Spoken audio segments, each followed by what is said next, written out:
ચાલો તો નમસ્કાર વિદ્યાર્થી મિત્રો, હું દિલીપભાઈ ચાવડા આપ સર્વેનું ફરી એકવાર રસાયણ વિજ્ઞાનની પ્રિય લેક્ચર સિરીઝમાં હાર્દિક સ્વાગત કરું છું. આપણે હવે પછીના મુદ્દાઓની વાત કરીએ તો થોડાક પ્રશ્નો એટલે કે દાખલા સ્વરૂપેના પ્રશ્નોથી જ આપણે આજના ક્લાસની શરૂઆત કરીએ. તો સ્વાધ્યાયનો એક પ્રશ્ન છે એ ધ્યાને આવ્યો છે. પ્રયોગશાળામાં પ્રશ્નનું સ્વરૂપ કંઈક આ રીતનું છે. પ્રયોગશાળામાં મેંગેનીઝ ડાયોક્સાઇડ, જેને આપણે MnO2 કહીએ છીએ, મેંગેનીઝ ડાયોક્સાઇડની જલીય હાઇડ્રોક્લોરિક એસિડ એટલે કે HCl સાથે નીચે પ્રમાણે પ્રક્રિયા થાય છે.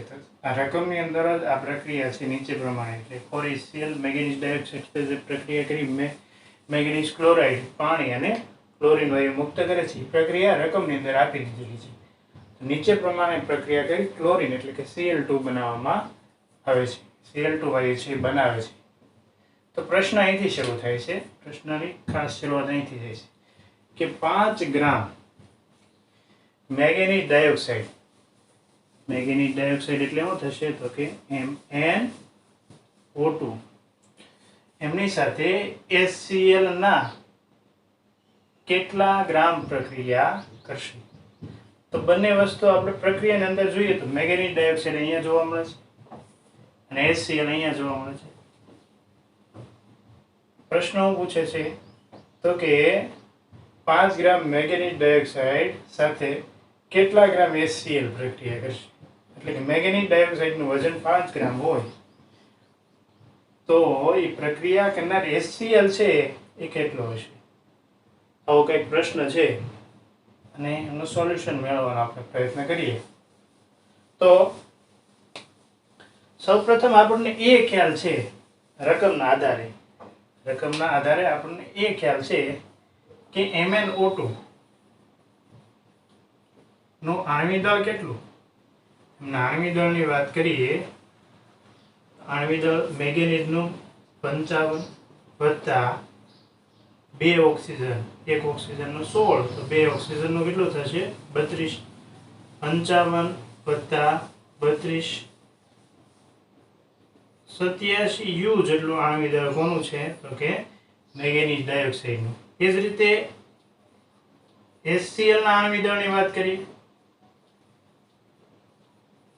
તો HCl નું આણ્વિક દળ કેટલું તો કે 35.5 ક્લોરીનનું, હાઇડ્રોજનનું 1 એટલે લગભગ 36.5 U જેટલું એમનું આણ્વિક દળ છે. તો આપણે એક માહિતી લખી શકીએ કે આપણે 4 મોલ HCl, 1 મોલ HCl નું દળ કેટલું હશે? 36.5 ગ્રામ. તો 4 મોલ HCl નું દળ કેટલું છે? 4 ગુણ્યા 36.5 ગ્રામ. 4 ગુણ્યા 36.5 ગ્રામ HCl, એમની સાથે કેટલા ગ્રામ મેંગેનીઝ ડાયોક્સાઇડ પ્રક્રિયા કરે છે તો કે 1 મોલ એટલે કેટલા ગ્રામ થશે? 87 ગ્રામ. એમની સાથે 87 ગ્રામ MnO2 છે એ પ્રક્રિયા કરે છે. ફરી સમજીએ આપણે. HCl ના 1 મોલ નું વજન કેટલું હોય? 36.5 ગ્રામ. અહીંયા પ્રક્રિયામાં એના મોલ કેટલા છે? 4, તો 4 ગુણ્યા 36.5 ગ્રામ જેટલું HCl હોય તો એની સાથે પ્રક્રિયા ઉપરથી આપણે લખી શકીએ કેટલા ગ્રામ મેંગેનીઝ ડાયોક્સાઇડ પ્રક્રિયા કરશે તો કે 1 મોલ, અને 1 મોલનું દળ કેટલું હોય તો કે 87 ગ્રામ. તો આપણને પ્રશ્ન પૂછે છે કે મેંગેનીઝ ડાયોક્સાઇડ છે એ કેટલો હોય? 5 ગ્રામ હોય. 5 ગ્રામ MnO2 ઉલટી ત્રિરાશિ મૂકીએ આપણે તો પણ ચાલશે કે ભાઈ 87.9 ગ્રામ મેંગેનીઝ ડાયોક્સાઇડ સાથે 4 ગુણ્યા 36.5 ગ્રામ HCl પ્રક્રિયા કરે તો 5 ગ્રામ મેંગેનીઝ ડાયોક્સાઇડ સાથે કેટલા HCl પ્રક્રિયા કરશે? બરોબર છે. તો સાદું રૂપ આપીએ તો 5 છે એ અંશમાં આવશે, એમને ગુણ્યા 4 ગુણ્યા 36.5, આ બંનેનો ગુણાકાર થશે. 87 ક્યાં જશે? છેદમાં 87. ઘણા વિદ્યાર્થીઓને આ રીતે ત્રિરાશિ મુકતા ન ફાવતું હોય તો એ આ રીતે પણ લખી શકે કે 87.9 ગ્રામ MnO2 છે એમની સાથે 4 ગુણ્યા 36.5 ગ્રામ HCl પ્રક્રિયા કરે છે તો 5 ગ્રામ MnO2 મેંગેનીઝ ડાયોક્સાઇડ સાથે કેટલા ગ્રામ HCl પ્રક્રિયા કરશે એ રીતે પણ ત્રિરાશિ મૂકી શકાય. અહીંયા આપણે જે રીતે પ્રક્રિયા આપી છે એ જ રીતે ત્રિરાશિ મૂકવાનો પ્રયત્ન કર્યો છે જેથી સમજવામાં સરળતા રહે. તો આમનું સાદું રૂપ આપશું તો જવાબ કેટલો આવે ચાલો ગણતરી કરી અને અહીંયા જે જવાબ આવશે એ કોનું દળ છે એટલા ગ્રામ HCl એ 5 ગ્રામ MnO2 સાથે પ્રક્રિયા કરશે. તો તમારો જવાબ આવ્યો છે 8.39 ગ્રામ HCl સાથે 5 ગ્રામ મેંગેનીઝ ડાયોક્સાઇડ થી પ્રક્રિયા કરશે.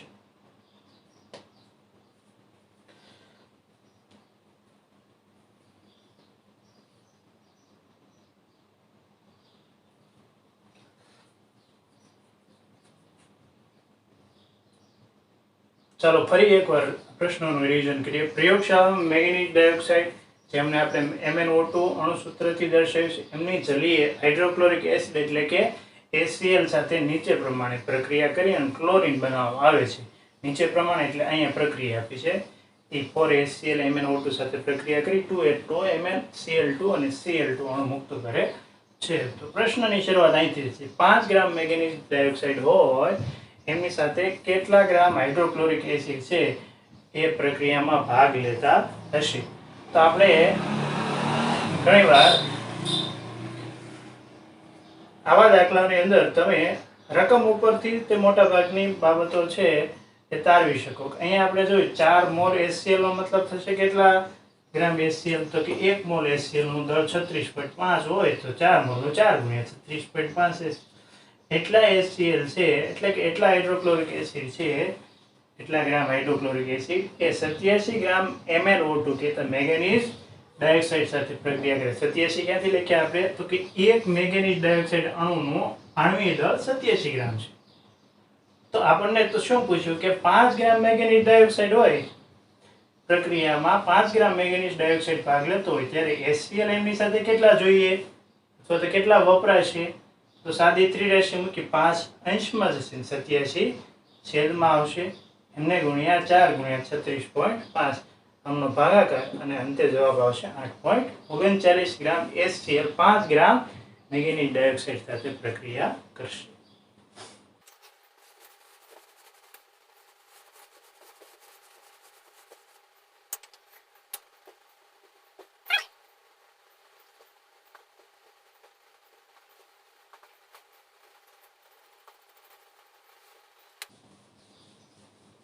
ચાલો તો હવે પછીનો પ્રશ્ન છે 100 ગ્રામ કોપર સલ્ફેટમાંથી કેટલા ગ્રામ કોપર પરમાણુ છે એ મેળવી શકે. તો આ પ્રશ્નનો જવાબ છે એ આપણે આપીએ પહેલા થોડીક સમજણ મેળવી લઈએ કે કોપર સલ્ફેટમાં કોપર છે એમના મોલ 1 મોલ કોપર છે. કોપર કેટલું છે તો કે કોપર સલ્ફેટમાં 1 મોલ કોપર છે 1 મોલ સલ્ફર છે અને 4 મોલ ઓક્સિજન પરમાણુ છે. ખાસ યાદ રાખશું કોપર સલ્ફેટનો જે નમૂનો 1 મોલ નમૂનો હોય 1 મોલ CuSO4 તો એમાં 1 મોલ કોપર એક સંખ્યા હોવાને કારણે 1 મોલ સલ્ફર અને 4 મોલ ઓક્સિજન પરમાણુ હશે. હવે આપણને જે રકમની અંદર માહિતી આપી છે એ તો કોપર સલ્ફેટની માહિતી આપી છે અને જવાબ જે માંગ્યો છે એ કોપર વિશે માંગ્યો છે. એટલા માટે ખાસ આ સમજવું જરૂરી છે કે 1 મોલ કોપર સલ્ફેટ ની અંદર 1 મોલ કોપર 1 મોલ સલ્ફર ને 4 મોલ ઓક્સિજન પરમાણુ હોય.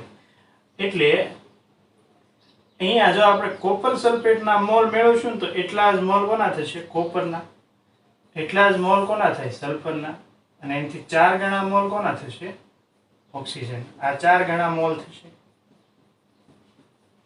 આ 1 ગણા થશે અને અહીંયા તે 1 ગણા થશે। તો ખાસ ધ્યાન રાખજો, જેટલા અહીંયા કોપર સલ્ફેટના મોલ મળશે એટલા જ મોલ કોપરના છે, એટલા જ મોલ સલ્ફરના છે, એનાથી 4 ગણા મોલ કોના હશે? ઓક્સિજનના હશે। આ વાતને આપણે થોડી ધ્યાનમાં લઈશું। ત્યાર પછી આગળ વધીએ આપણે। તો સૌપ્રથમ આપણને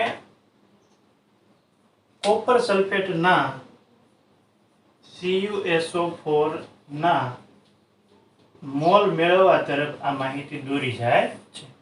CuSO4 ના મોલ મેળવવા હોય તો વજન જોઈએ। તો વજન તો રકમની અંદર આપ્યું છે, કેટલું છે? 100 ગ્રામ। અને આણ્વિક દળ જોઈએ। આણ્વિક દળ આપણે મેળવશું તો Cu plus H plus 4 mole oxygen. કોપરનો પરમાણુ દળ 63.5, સલ્ફરનું કેટલું થશે? સલ્ફરનું 32 અને 4 ઓક્સિજનનું 1666। આમનો સરવાળો કરવામાં આવે તો સરવાળાને અંતે જવાબ આવશે, મેળવો ગ્રામ પ્રતિ મોલ છે। જવાબ આવશે કેમાં આવશે? ગ્રામ પ્રતિ મોલ।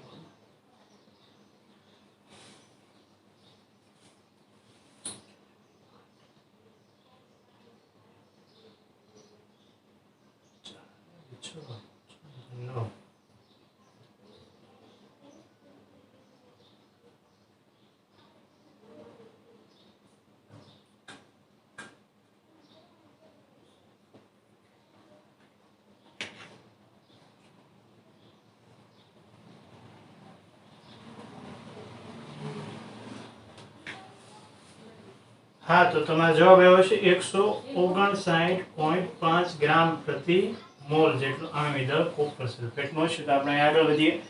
વજન 100 ગ્રામ, આણ્વિક દળ 159.5 ગ્રામ। ચાલો, તો એમના મોલ મળશે 100 ભાગ્યા 159.5 ગ્રામ। એનો ભાગાકાર તમે મેળવી શકો। જેટલા મોલ CuSO4 ના હશે એટલા જ મોલ કોપરના પણ થશે। અને તેથી આપણે એવું લખી શકીએ કે કોપરના મોલ નું સૂત્ર મૂકીએ વજનના છેદમાં આણ્વિક દળ। તો આ સૂત્રની અંદર આપણે જે કોપરના મોલ મૂકશું એ જ મોલ, એ મોલ કયા મૂકશું? તો કે જે CuSO4 ના કોપર સલ્ફેટના મોલ હતા એ જ મોલ અહીંયા કોપરના મોલ તરીકે આપણે મૂકી દઈશું। બંને સરખા લઈ લઈશું, કારણ તો કે કોપર સલ્ફેટના નમૂનાની અંદર કોપર કેટલા છે? 1 મોલ। 1 મોલ કોપર સલ્ફેટમાં 1 મોલ કોપર હોય, જેટલા મોલ કોપર સલ્ફેટના એટલા જ મોલ કોપરના રહેશે। તો વજનને સૂત્ર ન કરતા બને તો વજન બરાબર શું થશે? વજન બરાબર મોલ ગુણ્યા આણ્વિક દળ। અહીંયા મોલ આપણને ખબર છે કોપર સલ્ફેટના મોલ એટલા જ મોલ કોપરના કેટલા છે? તો કે આપણે એનું મૂલ્ય મૂકી દઈએ 100 ના છેદમાં 159.5 અને આણ્વિક દળ કોપરનું કેટલું છે? તો કે 63.5 બરાબર છે, 63.5। આનો બેનો ભાગાકાર કરવામાં આવે અને ભાગાકારને ગુણાકારને અંતે જે કંઈ જવાબ આવશે એ જવાબ કેટલો આવશે એ મેળવી શકાય।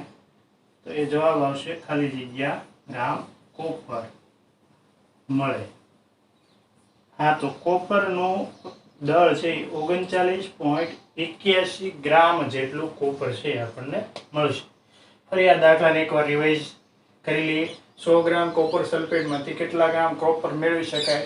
તો આપણે એવું સમજાય કે કોપર સલ્ફેટમાં કોપર 1 મોલ હોય, 1 મોલ કોપર સલ્ફેટમાં સલ્ફર 1 મોલ હોય, 4 મોલ ઓક્સિજન હોય। સાદી માહિતી મેળવી ત્યાર પછી આપણે એવું નક્કી કર્યું કે જો કોપર સલ્ફેટના મોલ મેળવી નાખીએ તો એ મોલ કોપરના થશે। તો કોપરના મોલ મળી જાય તો મોલનું સૂત્ર કોપર માટે વાપરી વજનના છેદમાં આણવી દળ અને ત્યાંથી વજનને સૂત્ર ન કરતા મને સીધા આપણને કોપરનું દળ છે એ મળી જશે. ત્યાર પછી આપણે અહીંયા કોપર સલ્ફેટના મોલ મેળવ્યા વજનના છેદમાં આણવી દળથી. એમનું વજન રકમની અંદર આપી દીધું છે. ફરી યાદ રાખજો, કોપર સલ્ફેટનું વજન આપી દીધું છે 100. તો 100 આણવી દળ મેળવ્યું તો 63.5 વત્તા 32 વત્તા 100 159.5 ગ્રામ પ્રતિ મોલ જેટલું મળ્યું. બરોબર. એમનો ભાગાકારથી જે મોલ મળે એ મોલ તમારા માટે આપણે રાખી મૂક્યા ગણતરી માટે. ત્યાર પછી આપણે એવું નક્કી કર્યું કે ભાઈ કોપર સલ્ફેટના મોલ મેળવ્યા એટલા જ મોલ કોના હશે? કોપરના છે. તો કોપરના મોલનું સૂત્ર મૂક્યું, ત્યાંથી વજનને સૂત્રનો કરતા બનાવ્યા અને કોપરના મોલ એ કયા લઈ લીધા? તો કે જે મોલ કોપર સલ્ફેટના હતા એ બંનેનું સાદુરૂપ આપ્યું. સાદુરૂપના અંતે જે W ઓફ કોપરનું વજન મળ્યું આપણને એ કેટલું મળ્યું? તો કે 39.81.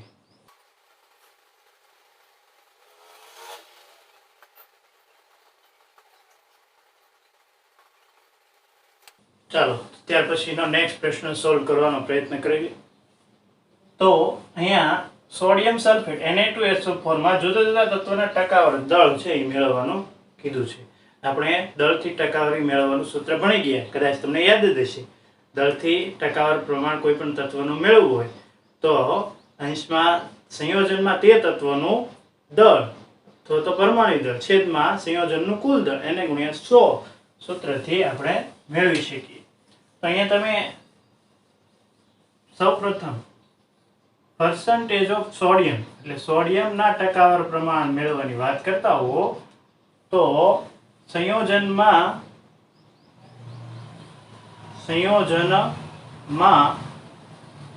સોડિયમનું પરમાણુ દળ અથવા તો દળ સંયોજનનું કુલ દળ એમને ગુણ્યા 100 સૂત્રથી મેળવી શકાય. હાલો તો અહીંયા પેલા સંયોજનનું કુલ દળ આપણે મેળવી તો 2 ગુણ્યા સોડિયમ વત્તા સલ્ફર વત્તા 4 ગુણ્યા ઓક્સિજન. 2 સોડિયમનું પરમાણુ દળ 23 થશે, સલ્ફરનું ઊંતા બધા જાણીએ છીએ 32 અને 4 ઓક્સિજનનું 16 66 થશે. અહીંયા 23 ગુણ્યા 2 આપણે સીધા 46 લઈ લઈએ તો 46 વત્તા 32 વત્તા 66 બરાબર. તો 6 અને 6 12 વધી 1 6 ને 1 7 10 ને 4 14 142 સમથિંગ જવાબ. ફરી વાર સરવાળો 4 ને 2 6 6 12 6 ને 1 7 8 9 10 10 ને 4 14 ગ્રામ પ્રતિ મોલ. આ એમનું આપણને કુલ આણ્વિક દળ મળ્યું. કોનું? તો કે Na2SO4 નું આણ્વિક દળ. બરાબર છે. હવે પર્સન્ટેજ ઓફ સોડિયમ એમાં સંયોજનનું કુલ આણ્વિક દળ છે ને આપણે મૂકશું 142 100 છે તો 100 સંયોજનમાં તે તત્વનું દળ. તો સંયોજનમાં સોડિયમ કેટલા છે? 2 સોડિયમ. 1 સોડિયમનું દળ છે એ 23 હોય તો 2 નું કેટલું થશે? 46. તો 46 ગુણ્યા 100 છેદમાં 142 તો પર્સન્ટેજ ઓફ સોડિયમ તમે મેળવો કેટલા ટકા આવે છે?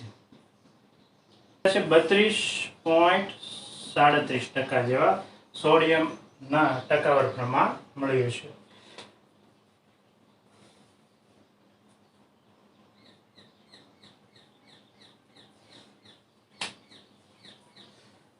ત્યાર પછી પર્સન્ટેજ ઓફ સલ્ફરનું ટકાવાર પ્રમાણ મેળવવું હોય તો સલ્ફરનું દળ તમે જો તો સલ્ફરનું દળ કેટલું હશે? 32 સૂત્રના 100 છેદમાં સંયોજનનું કુલ દળ 142 તો પર્સન્ટેજ ઓફ સલ્ફર કેટલા આવે એ મેળવી શકાય.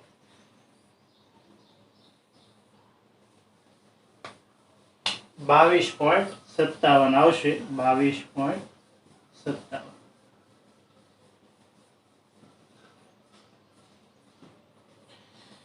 ત્યાર પછી ત્રીજું મેળવવાનું છે percentage of ઓક્સિજન. ઓક્સિજનનું ટકાવાર પ્રમાણ. તો અહીં ઓક્સિજન સંયોજનમાં કેટલા ગ્રામ? તો કે ઓક્સિજન છે 1600 ગ્રામ છેદમાં 142 કુલ આણ્વિક દળ એને ગુણ્યા 100. તો ઓક્સિજનનું ટકાવાર પ્રમાણ તમને મળશે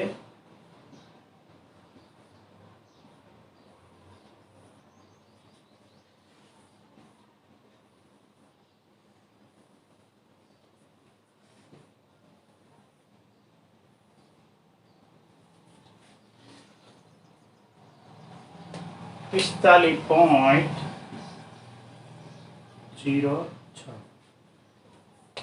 આથી સોડિયમ સલ્ફેટ સંયોજનોમાં જુદા જુદા તત્વોનું ટકાવાર પ્રમાણ ફરી એકવાર રિવિઝન સ્વરૂપે લઈ લઈએ કે કોઈ પણ તત્વનું ટકાવાર પ્રમાણ મેળવવું હોય તો સંયોજનમાં તે તત્વનું પરમાણુ દળ એમના છેદમાં સંયોજનનો કુલ પરમાણુ દળ અથવા દળ એને ગુણ્યા 100. બરાબર.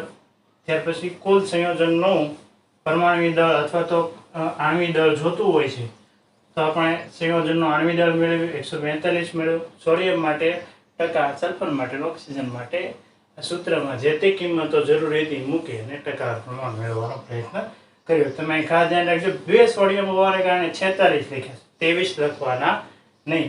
એ જ રીતે 4 ઓક્સિજન હોવાને કારણે 64 લખ્યા છે, 16 લખવાના નહીં. તો કંઈક આ રીતે ટકાવારી છે એ મેળવતા આપણે અગાઉ પણ શીખી ગયા છીએ.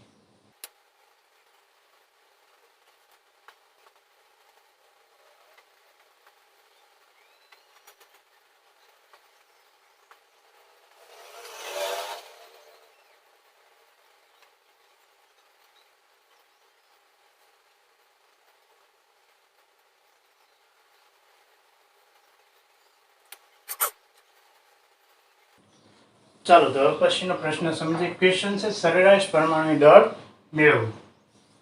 સમસ્થાનિક ક્લોરીન 35 ને ક્લોરીન 37 આપી દીધા છે અને એ ટકાવાર પ્રમાણ પણ આપી દીધું છે 75.77% અને 24.23%.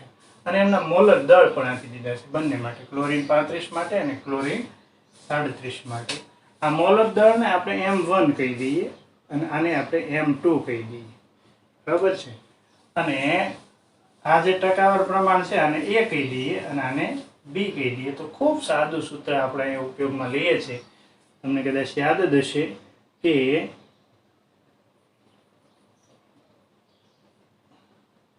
સરેરાશ પરમાણુ દળ બરાબર M1E વત્તા M2B છેદમાં 100. બરાબર છે. હવે આપણે જરૂરી કિંમતો મૂકીએ તો ક્લોરીનનું સરેરાશ પરમાણુય દળ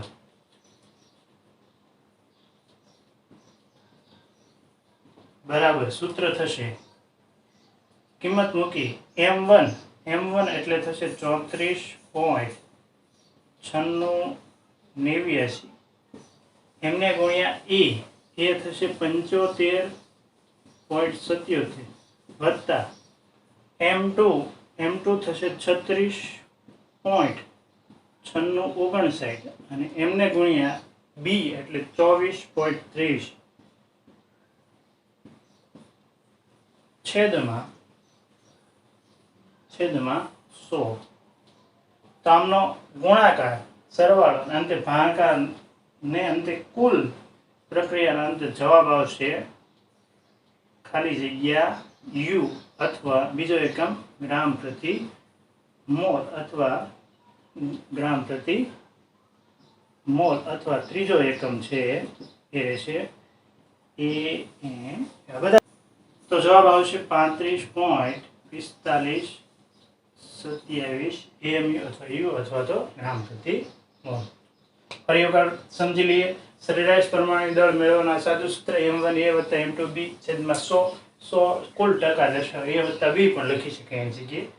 તો ક્લોરીન માટે સ્પેસિફિકલી આ દાખલા માટે આપણે વાત કરીએ તો M1 આપી દીધું છે, M2 આપી દીધું છે, A અને B આપી દીધું. M1 m1a વત્તા m2b બંનેનો ગુણાકાર સરવાળો છેદમાં 100 વડે ભાગી નાખીએ આપણે તો જવાબ આવશે 35.4527. આટલું ક્લોરીન પરમાણુ છે એનું સરેરાશ પરમાણુ દળ મળશે.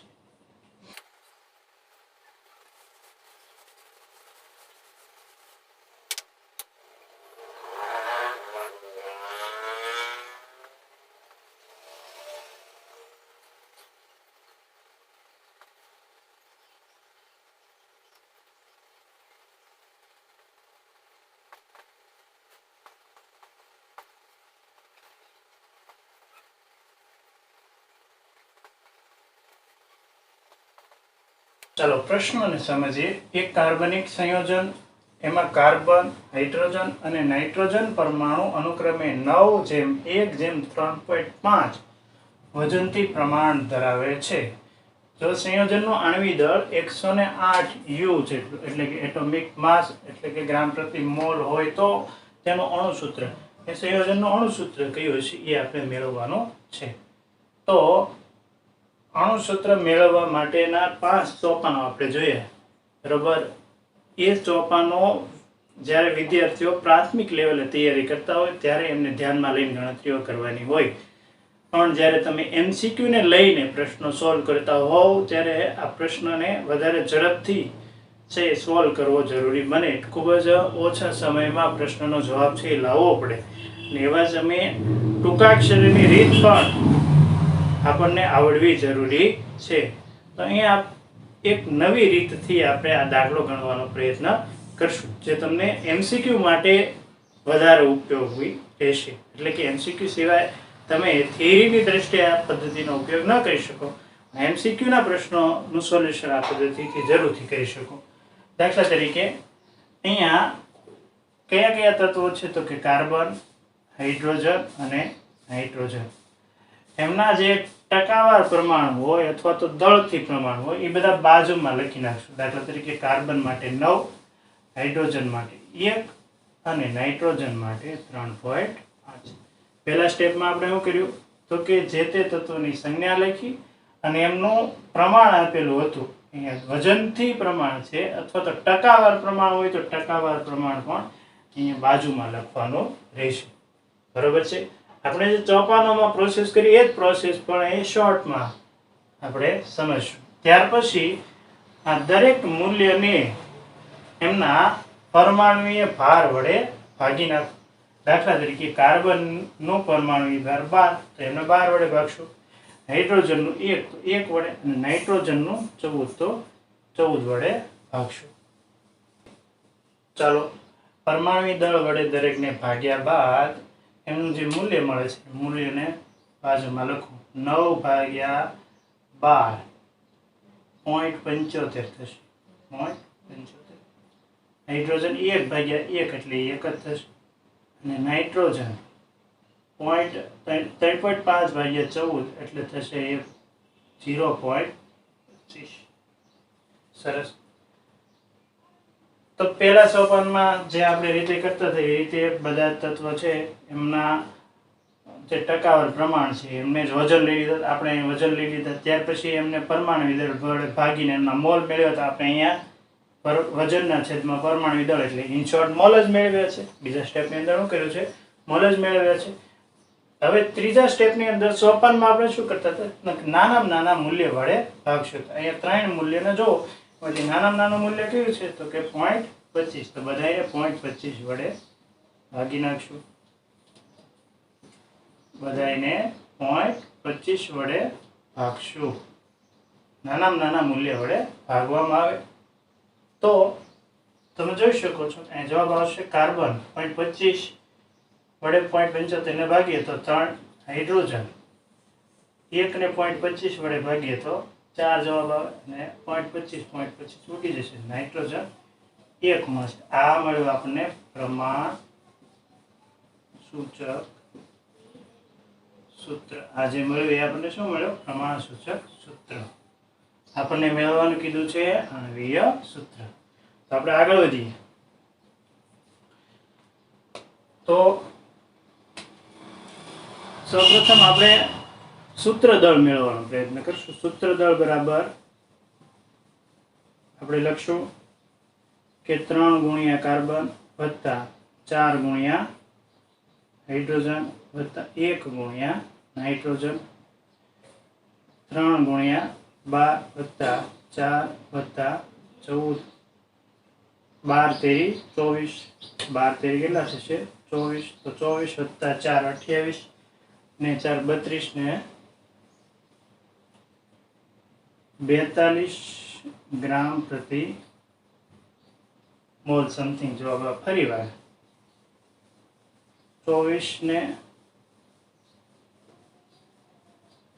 12 તેરી 36 સોરી કાર્બન 12 12 તેરી 36 36 ને 40 40 ને 4 44 44 ને 10 54 જવાબ આવશે કેટલો જવાબ આવશે 54 તો 54 ગ્રામ પ્રતિ મોલ આપણને સૂત્ર દળ અહીંયા ગ્રામ પ્રતિ મોલ ના લખી શકાય ગ્રામ પ્રતિ સૂત્ર લખવું એકમ આવશે ગ્રામ ઇન્ટુ સૂત્ર ઇનવર્સ બરોબર આ મળ્યો આપણને સૂત્ર દળ કંઈક આપણને એટલું મળ્યું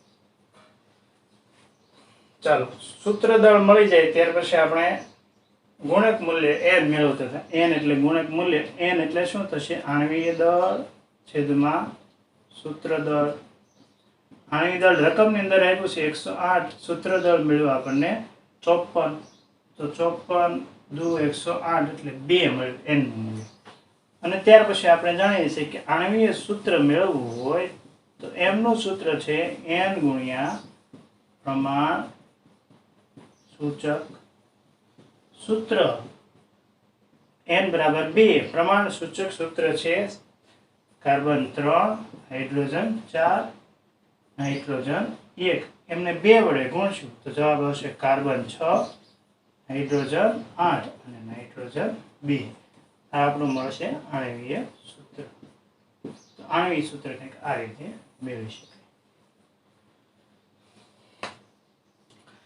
ફરીવાર સંક્ષિપ્તમાં સમજીએ એક કાર્બનિક સંયોજન માટે દળથી પ્રમાણ આપેલું છે 9 કાર્બન માટે 1 હાઇડ્રોજન માટે 3.5 નાઇટ્રોજન માટે સંયોજનનું આણ્વીય દળ પણ આપ્યું છે જે આપણે ઉપયોગમાં લીધું 108 તો અણુસૂત્ર મેળવવાનું કીધું સૌપ્રથમ આપણે કાર્બન હાઇડ્રોજન નાઇટ્રોજનને લખી નાખ્યા ત્યાર પછી એમનું પ્રમાણ આપેલું હતું દળથી પ્રમાણ અથવા ટકાવાર પ્રમાણ આપ્યું ટકાવાર પ્રમાણ લખી નાખવાનું પછીના બીજા સોપાનની અંદર જે આપણે મોલ મેળવતા હતા એમાં દળ ભાગ્યા એમનું પરમાણુ દળ એટલે આપણે મોલ મેળવ્યા દળ ભાગ્યા પરમાણુ દળ ભાગ્યા પરમાણુ મોલ મળ્યા મોલ મેળવ્યા બાદ એમનું સાદુરૂપ આપ્યું સાદુરૂપના અંતે જે નાનામાં નાનું મૂલ્ય હતું એ નાના મૂલ્ય વડે દરેકને ભાગી નાખ્યા તો આપણને જે આ મળ્યું એ આપણે એનું પ્રમાણ સૂચક સૂત્ર કહીશું એમના આધારે સૂત્ર દળ મેળવ્યું સૂત્ર દળના આધારે ગુણક મૂલ્ય મેળવ્યું ગુણક મૂલ્યના પ્રમાણ સૂચક સૂત્ર સાથે ગુણી આણ્વીય સૂત્ર મેળવ્યું આ રીતે સરળતાથી શોર્ટમાં ટૂંકા સમયની અંદર તમે આણ્વીય દળ મેળવવાના દરેક દાખલાઓ છે ગણી શકો